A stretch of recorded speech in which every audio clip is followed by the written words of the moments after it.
जय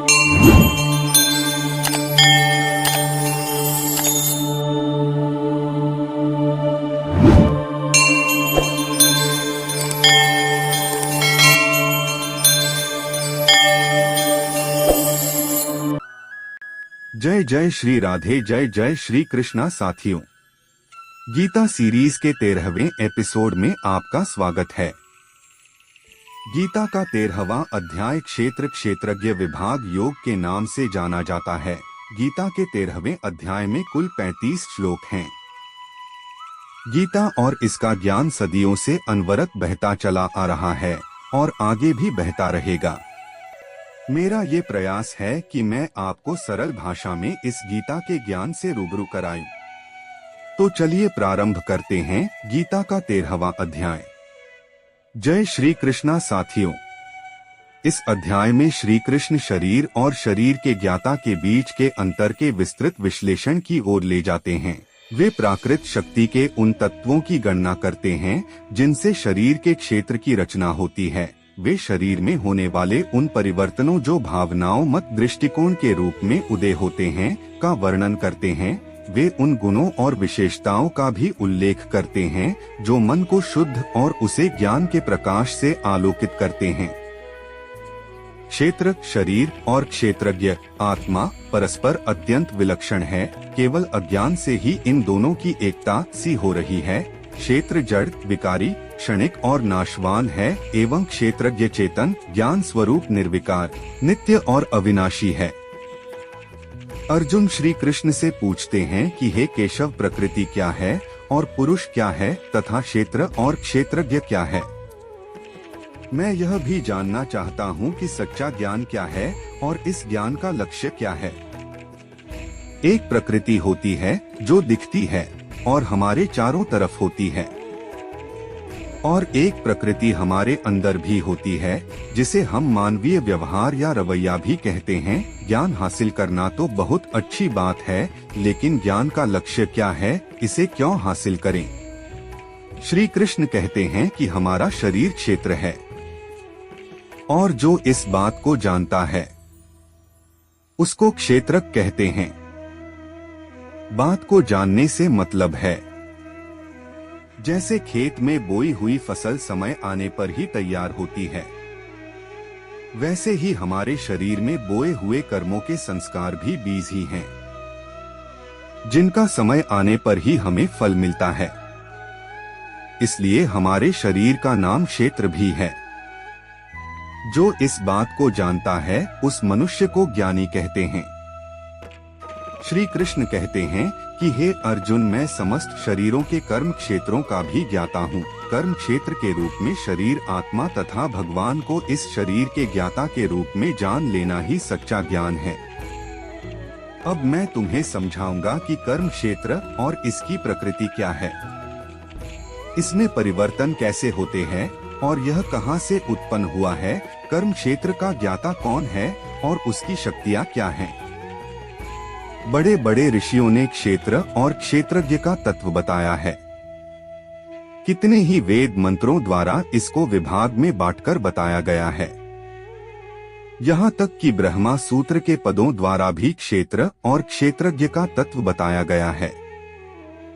श्री कृष्ण कहते हैं कि 5 महाभूत अर्थात अग्नि, जल, वायु, आकाश और पृथ्वी इस क्षेत्र का स्वरूप है, और कर्म क्षेत्र 5 महातत्वों अहंकार, बुद्धि और हमारी मूल प्रकृति 10 इंद्रियां अर्थात 5 ज्ञानेंद्रियां, 5 कर्मेंद्रियों और मन और इंद्रियों के 5 विषयों अर्थात शब्द, स्पर्श, रूप, रस और गंध से निर्मित है। इनके अलावा इच्छा, सुख, दुख, स्थूल देह का पिंड, चेतना और धैर्य भी क्षेत्र के विकार है। श्री कृष्ण अब क्षेत्र के गुणों और उसके विकारों को स्पष्ट करते हैं। क्या होता है क्षेत्र? जो क्षेत्र के तत्व को समझता है, नम्रता, आडंबरों से मुक्ति, अहिंसा, क्षमा, सादगी, गुरु की सेवा, मन और शरीर की शुद्धता, दृढ़ता और आत्मसंयम, इन सब के साथ में अंतःकरण की स्थिरता भी, और खुद को, अपनी आत्मा को एवं अपने अस्तित्व को जानना और उसे आचरण में लाना ही क्षेत्र कहलाता है। अब श्री कृष्ण क्षेत्रज्ञ के बारे में बताते हुए कहते हैं कि मृत्यु लोक और परलोक के संपूर्ण भोगों में आसक्ति का अभाव होना चाहिए। इंद्रिय विषयों के प्रति उदासीनता, अहंकार रहित होना, जन्म रोग, बुढ़ापा और मृत्यु की बुराइयों पर ध्यान देना, अनासक्ति, स्त्री पुरुष, बच्चों और घर संपत्ति आदि वस्तुओं के प्रति ममता रहित होना, जीवन में वांछित और अवांछित घटनाओं के प्रति संभाव, मेरे प्रति अनन्य और अविरल भक्ति, एकांत स्थानों पर रहने की इच्छा, लौकिक समुदाय के प्रति विमुखता, आध्यात्मिक ज्ञान में स्थिरता और परम सत्य की तात्विक खोज। जिन मनुष्यों में ये सब आदतें हैं वही सच्चा ज्ञानी है, और जिन मनुष्यों के अंदर ये आदतें नहीं हैं वो अज्ञानी है। श्री कृष्ण अर्जुन से कहते हैं कि अब मैं तुम्हें वह बताऊंगा जिसे हर मनुष्य को जानना चाहिए और जिसे जानने से मनुष्य अमरत्व को प्राप्त होता है। यह अनादि ब्रह्मा है जो अस्तित्व और अनास्तित्व से परे हैं। कृष्ण जीवन के हर पहलू की एक एक करके खोल रहे हैं, सबसे बड़े भी सबसे बड़ी गोपनीय बातें भी एक एक करके बता रहे हैं। श्री कृष्ण कहते हैं कि परब्रह्म हर जगह मौजूद हैं, हर जगह उसके हाथ और पैर, आंखें, सिर और चेहरे हैं, उसके कान भी सभी स्थानों पर हैं, क्योंकि वह ब्रह्मांड की हर वस्तु में व्याप्त है। हम सब इस परब्रह्म की वजह से ही हैं और इसी में स्थित हैं। इस ब्रह्मांड में परब्रह्म ही सबसे बड़ी सच्चाई है, इसीलिए वह किसी को समझ नहीं आती।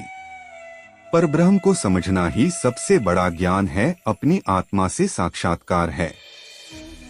ये परब्रह्म हमारी संपूर्ण इंद्रियों के विषयों को जानने वाला है, लेकिन साथ में ही उन सभी इंद्रियों से रहित भी है। हम उसी परब्रह्म में से निकले हैं, तो ये स्वाभाविक है कि उस परब्रह्म को हमारी इंद्रियों के बारे में तो पता ही होगा, लेकिन वह ब्रह्मा हमारी इंद्रियों की बुराइयों से अछूता भी है। ब्रह्मा है तो निर्गुण, उसका कोई आकार नहीं, उसके कोई भी गुण नहीं है, लेकिन फिर भी परब्रह्म सब गुणों को भोगने वाला है। वह सभी जीवित प्राणियों के बाहर और अंदर मौजूद है, जो सजीव और निर्जीव हैं। वह सूक्ष्म है और इसलिए वह समझ से बाहर है। वह बहुत दूर है, लेकिन वह बहुत निकट भी है। जैसे वातावरण में मौजूद जल हमें दिखाई नहीं देता है, उसी प्रकार सर्वव्यापी परमात्मा भी सूक्ष्म होने के कारण साधारण मनुष्यों को दिखाई नहीं देता है। परब्रह्म अविभाज्य है, लेकिन फिर भी वह सजीव प्राणियों में विभाजित प्रतीत होता है। वह परब्रह्म इस ब्रह्मांड की सर्वोच्च सत्ता है और सभी प्राणियों का पालनकर्ता, संहारक और रचिता है। ब्रह्मा, विष्णु और महेश उस परब्रह्म के ही रूप हैं और इन तीनों के अपने अलग अलग कार्य हैं। जैसे ब्रह्मा जी सृष्टि के रचिता हैं, विष्णु जी पालनकर्ता और शिव शंकर इस सृष्टि के सहारक हैं। परब्रह्म सभी प्रकाशकों में प्रकाश का स्रोत है और अज्ञान के अंधकार से पूरी तरह परे हैं। वह ज्ञान है, ज्ञान की वस्तु है और ज्ञान का लक्ष्य है। वह सभी जीवित प्राणियों के हृदय में निवास करता है। श्री कृष्ण कहते हैं कि हे अर्जुन, इस प्रकार से मैंने तुझे क्षेत्र ज्ञान और जानने योग्य परमात्मा के बारे में बताया। मेरा भक्त इसको तत्व से जानकर मेरे स्वरूप को ही प्राप्त होता है। कृष्ण ने बताया कि हमारा शरीर ही क्षेत्र है। जिस तरह से खेत में बीज बोए जाते हैं, उसी तरह से हमारे शरीर में संस्कार के बीज बोए जाते हैं, जिसका हम सभी को फल मिलता है। उस ब्रह्मा का जो अंश हमें और हमारे बाहर है, उसको जानना ही सबसे बड़ा ज्ञान है। और इस ज्ञान की प्राप्ति के बाद रास्ता खुलता है। परमात्मा को हासिल करने का यही रास्ता है और कृष्ण को पाने का और कृष्ण में खुद को विलीन कर लेने का भी रास्ता है। कृष्ण कहते हैं कि केवल मेरे भक्त ही इसे वास्तविकता में समझ सकते हैं और ऐसा करके वे मेरे दिव्य स्वरूप को प्राप्त करते हैं। अब श्री कृष्ण प्रकृति और पुरुष के बारे में बता रहे हैं। प्रकृति और पुरुष, शिव और शक्ति, इन्हीं दोनों के साथ आने से यह दुनिया आगे बढ़ती है। लेकिन प्रकृति और पुरुष है क्या, इस बारे में बताते हुए कृष्ण कहते हैं कि प्रकृति और पुरुष दोनों ही अनादि है। यह भी जान लें कि शरीर के सभी परिवर्तन और प्रकृति के तीनों गुण भौतिक ऊर्जा द्वारा ही उत्पन्न होते हैं। सृष्टि के विषय में प्राकृत शक्ति ही कारण और परिणाम के लिए उत्तरदायी है और सुख दुख की अनुभूति हेतु जीवात्मा को उत्तरदायी बताया जाता है। पुरुष अर्थात जीव प्रकृति में स्थित हो जाता है, प्रकृति के तीनों गुणों के भोग की इच्छा करता है, उनमें आसक्त हो जाने के कारण अच्छी या बुरी योनियों में जन्म लेता है। हमारे अंदर जो आत्मा है वास्तव में वह ही परमात्मा है, क्योंकि यह हमारे अंदर है। तो जो भी हम करेंगे हमारी आत्मा उसकी साक्षी है अर्थात गवाह है। इसके अलावा आत्मा अनुमानतः भी होती है। अनुमानतः का अर्थ होता है अनुमति देने वाले अर्थात आत्मा अनुमति भी देती है। आत्मा हमारा भरण पोषण और पालन पोषण भी करती है और आत्मा भोक्ता भी होती है अर्थात भोग भी करती है। जब हमारी साधना बढ़ती है, सूक्ष्म होती है, तो आत्मा हमारा यज्ञ और तप ग्रहण करती है और जब आत्मा हमारी साधना ग्रहण करती है तो वह परमात्मा से मिल जाती है। वे जो परमात्मा जीवात्मा और प्रकृति के सत्य और तीनों गुणों की अंतःक्रिया को समझ लेते हैं, वे पुनः जन्म नहीं लेते। उनकी वर्तमान स्थिति चाहे जैसी भी हो वे मुक्त हो जाते हैं। परमात्मा को प्राप्त करने की कोशिश कई तरह के लोग अपने अपने रास्तों से करते हैं, लेकिन इनके अलावा कई मंद बुद्धि वाले पुरुष भी होते हैं। वो इन सब रास्तों को नहीं जानते हैं अर्थात साधना या कर्म योग से वह परमात्मा को प्राप्त करने के तरीकों के बारे में अनजान होते हैं। लेकिन वो दूसरों से सुनकर अर्थात तत्व के जानने वाले पुरुषों को सुनकर ही उनके जैसे उपासना करने लगते हैं और धीरे धीरे वे लोग जन्म और मृत्यु के सागर को पार कर लेते हैं। जो अच्छा करता है सिर्फ उसके पीछे चलने से भी जो फायदा होता है वह भी कम नहीं है। इसीलिए कहते हैं कि संगत अच्छी रखनी चाहिए। श्री कृष्ण कहते हैं कि चर और अचर जिनका अस्तित्व तुम्हें दिखाई दे रहा है वह कर्म क्षेत्र और क्षेत्र के ज्ञाता का संयोग मात्र है अर्थात जितने भी जीव या निर्जीव होते हैं यह सब क्षेत्र और क्षेत्र के संयोग से ही उत्पन्न होते हैं। क्षेत्र अर्थात शरीर और उसके बारे में ज्ञान या तत्व क्षेत्रज्ञ कहलाता है। क्षेत्रज्ञ ही मोक्ष का साधन है। जो परमात्मा को सभी जीवों में आत्मा के साथ देखता है और जो इस नश्वर शरीर में दोनों को अविनाशी समझता है, केवल वही वास्तव में समझता है। वे जो भगवान को सर्वत्र और सभी जीवों में समान रूप से स्थित देखते हैं, वे अपने मन से स्वयं को निम्नीकृत नहीं करते। इस प्रकार से वे अपने परम गंतव्य को प्राप्त करते हैं। जो हर किसी प्राणी में हर किसी वस्तु में परमेश्वर को देखे, जो हर किसी को समभाव से देखे वही ज्ञानी है।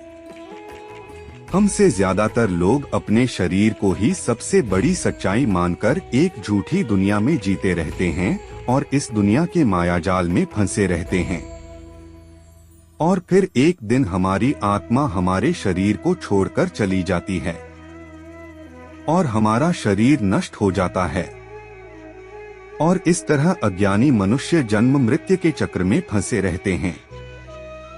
और जो ज्ञानी होते हैं वह सब में परमेश्वर को समान रूप से देखते हुए परमात्मा में ही मिल जाते हैं। तीन गुणों से बनी हुई माया ही प्रकृति है। हमारे सारे कर्म मन शरीर और वाणी के द्वारा ही किए जाते हैं और इन कर्मों के पीछे प्रकृति ही होती है। जो ज्ञानी होता है वह यह जानता है कि इन कर्मों के पीछे कर्ता प्रकृति है। आत्मा नहीं, हमसे हमारे कर्म हमारी प्रकृति ही करवाती है। आत्मा नहीं, यह बात सिर्फ ज्ञानी ही समझता है और इसीलिए सिर्फ वो ही यथार्थ को देखता है। बाकी सब अज्ञानी सच्चाई नहीं मिथ्या देखते हैं और क्योंकि वह मिथ्या देखते हैं दुनियादारी में लगे रहते हैं और कर्मों के बंधन में बंधकर जन्म मरण के चक्र में फंसे रहते हैं। ज्ञानी पुरुष जब अलग अलग भावों में या अलग अलग प्राणियों में एक परमात्मा को देखता है तब ही उसे ब्रह्मा प्राप्त होता है। जब वह इस बात को समझ जाता है कि आत्मा से ही हर भाव या हर भूत या हर वस्तु का विस्तार हुआ है, तब ही उसे ब्रह्मा समझ में आता है। आत्मा से ही ये सब प्रकट हुआ है और आत्मा में ही सब विलीन हो जाना है, तब उसे ब्रह्मा समझ में आता है। परमात्मा अविनाशी है और इसका ना तो कोई आदि और ना ही अंत है और प्रकृति के गुणों से रहित है। यद्यपि यह शरीर में स्थित है, किंतु यह न तो कर्म करता है और न ही प्राकृत शक्ति से दूषित होता है। आकाश सबको अपने में धारण कर लेता है, लेकिन सूक्ष्म होने के कारण जिसे यह धारण किए रहता है उसमें लिप्त नहीं होता। इसी प्रकार से यद्यपि आत्मा चेतना के रूप में पूरे शरीर में व्याप्त रहती है, फिर भी आत्मा शरीर के धर्म से प्रभावित नहीं होती। अर्थात आत्मा सूक्ष्म होने की वजह से हमारे शरीर के गुणों में लिप्त नहीं होती। हमारी देह के गुण प्रकृति के कारण से होते हैं। प्रकृति की वजह से जो भी होता है वो स्थूल है, यानी कि नाशवान है। लेकिन आत्मा का कभी नाश नहीं होता, तो यह किसी भी तरह के शरीर में रहे आत्मा का ही स्वरूप रहता है और वह स्वरूप कभी बदल नहीं सकता। जिस प्रकार से एक सूर्य समस्त ब्रह्मांड को प्रकाशित करता है, उसी प्रकार से आत्मा चेतना शक्ति के साथ पूरे शरीर को प्रकाशित करती है। अर्थात सूर्य की तरह ही हम सब में जीव या निर्जीव में आत्मा एक ही है और वह किसी में लिप्त नहीं। इस तरह से आप भी आत्मा को एक ही माने और क्षेत्र शरीर को जल्द विकारी क्षणिक और नाशवान माने और क्षेत्रज्ञ आत्मा को नित्य चेतन अविकारी और अविनाशी माने। जो इस तरह से क्षेत्र और क्षेत्रज्ञ दोनों के बीच के फर्क को जानता है वो ही ज्ञानी है। जो लोग ज्ञान चक्षुओं से शरीर और शरीर के ज्ञाता के बीच के अंतर और प्राकृतिक शक्ति के बंधनों से मुक्त होने की विधि जान लेते हैं, वे परम लक्ष्य अर्थात मोक्ष को प्राप्त कर लेते हैं। दोस्तों, इसी के साथ भगवत गीता का 13वां अध्याय समाप्त होता है। साथियों, अगर आपको गीता सीरीज पसंद आ रही हो तो कृपया हमें कमेंट करके अवश्य बताएं। आपके कमेंट हमारा मनोबल बढ़ाते हैं। साथियों, मिलते हैं अगले रविवार को गीता के 14वें अध्याय गुणत्रय विभाग योग को लेकर। जय जय श्री राधे, जय जय श्री कृष्णा।